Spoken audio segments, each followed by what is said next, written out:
वो तो गोल गोल घूमी जा रही थी। पेरेंट्स मेरे लिए जूस तो ऑर्डर कर ही देते, वाइन नहीं तो जूस ही सही। दिन पर दिन मुझे उससे और ज्यादा प्यार हो गया। आज मुंह क्यों लटकाए हो? अरे पहले तो ये सिर्फ बात नहीं करता था, अब तो सुनता भी नहीं है।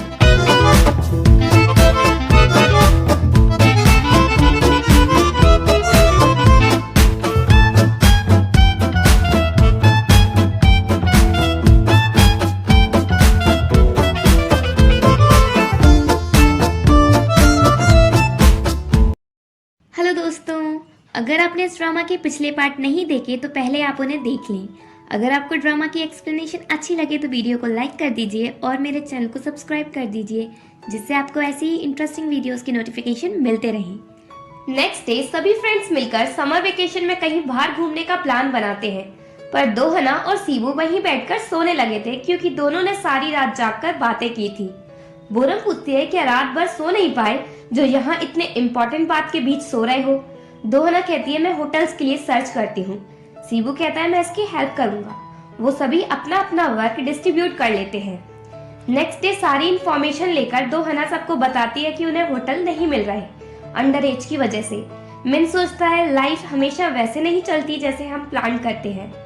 तभी मिन को उसकी मॉम मैसेज करती है कि वो फैमिली डिनर के लिए होटल में आ जाए क्योंकि उसका बड़ा भाई अब्रॉड से वापस आया है। वो वहां से चला जाता है। दोहना कहती है अब हम कहाँ जाएं? क्यों कहता है हम कैंपिंग पर चलते हैं, बढ़िया टेंट लगाएंगे और मजे करेंगे। सभी तैयार हो जाते हैं। मिन अपनी फैमिली के पास पहुंचता है पर खुश नहीं होता और सोचता है लाइफ हमेशा वैसी नहीं चलती जैसे हम चाहते हैं।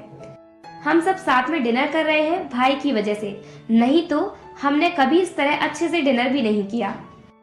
वो सभी वाइन पीते हैं और मिन को सिर्फ वाटर देते हैं तो वो गुस्सा होकर वहां से चला जाता है।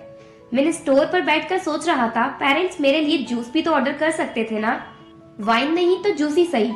तभी वहां सीबू का भाई जीबू आता है। मिन उससे कहता है काश आप मेरे बड़े भाई होते क्योंकि आप बहुत अच्छे हो। जीबू कहता है हाँ तुम भी मेरे छोटे भाई होते क्योंकि सीबू बात ही नहीं करता, बस चुप रहता है। वैसे तुम ट्रिप पर नहीं गए? मिन कहता है अब तक तो वो चले गए होंगे और मुझे पता नहीं है कि वो कहाँ गए हैं। जीबू कहता है अगर तुम टैक्सी लोगे तो यहाँ से 10 मिनट की रास्ता है और वो उसे एड्रेस बताते हैं। कियोंग कैंपिंग के लिए सभी को अपने घर के पास वाले पार्क में ले आता है। बोरम उस पर गुस्सा होती है ये तुम कहाँ ले आए? वो कहता है मैंने कहा था ना मेरे घर के पास पार्क है। मिन भी वहाँ पहुँचता है।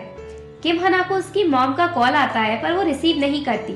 वो कई बार कॉल इग्नोर करती है। मिन उससे कहता है तुम फोन क्यों नहीं उठा रही? वो कहती है मेरा मन।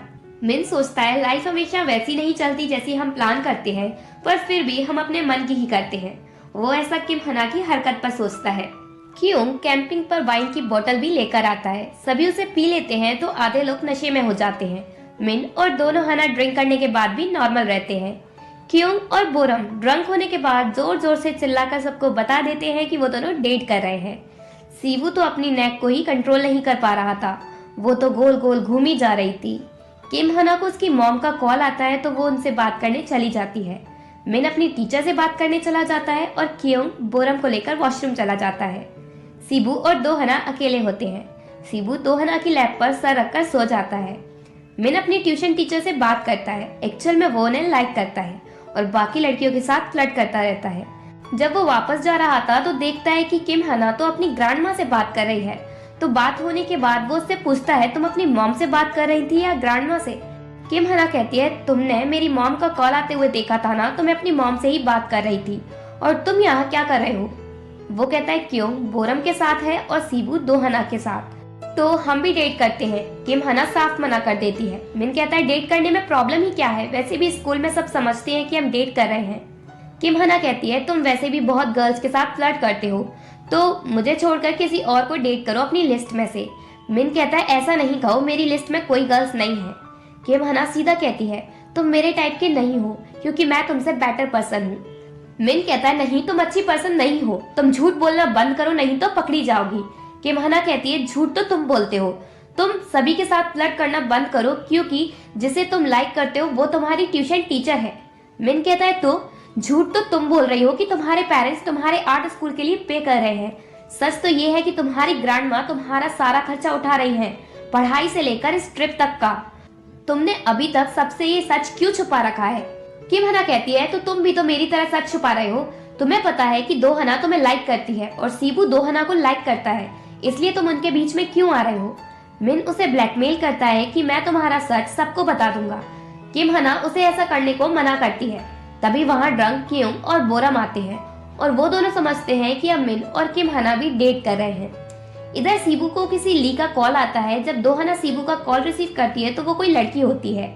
जब दो हना कॉल रिसीव करती है तो ली पूछती है तुम कौन हो और सीबू कहाँ है, इतने रात को तुम सीबू का फोन क्यों उठा रही हो। दो हना डर कर जल्दी से कॉल कट कर देती है। दो हना को लगता है कि सीबू की लाइफ में कोई और भी लड़की है, तो जब सीबू जागता है तो दो हना उससे बिना कुछ कहे वहां से चली जाती है। सीबू जब अपने फोन में ली का कॉल देखता है तो सब समझ जाता है और दो हना को रोकता है और उससे सॉरी कहता है और कहता है मुझे तुम्हें कुछ बताना है। दो हना कहती है मैं घर जा रही हूँ। दो हना ये तो कह देती है पर मन में सोचती है मैं सच जानना चाहती हूँ कि ली कौन है, पर मैं सच नहीं जान सकती क्योंकि सच बहुत हार्ड होता है। ली दोबारा सीबू को कॉल करती है। ये देखकर दो हना अपसेट हो जाती है और वहां से चली जाती है। सीबू भी अपसेट होता है क्योंकि वो अपनी बात दो हना को क्लियर नहीं कर पाया। घर पर सीबू दो हना की फोटोज देखने लगा था।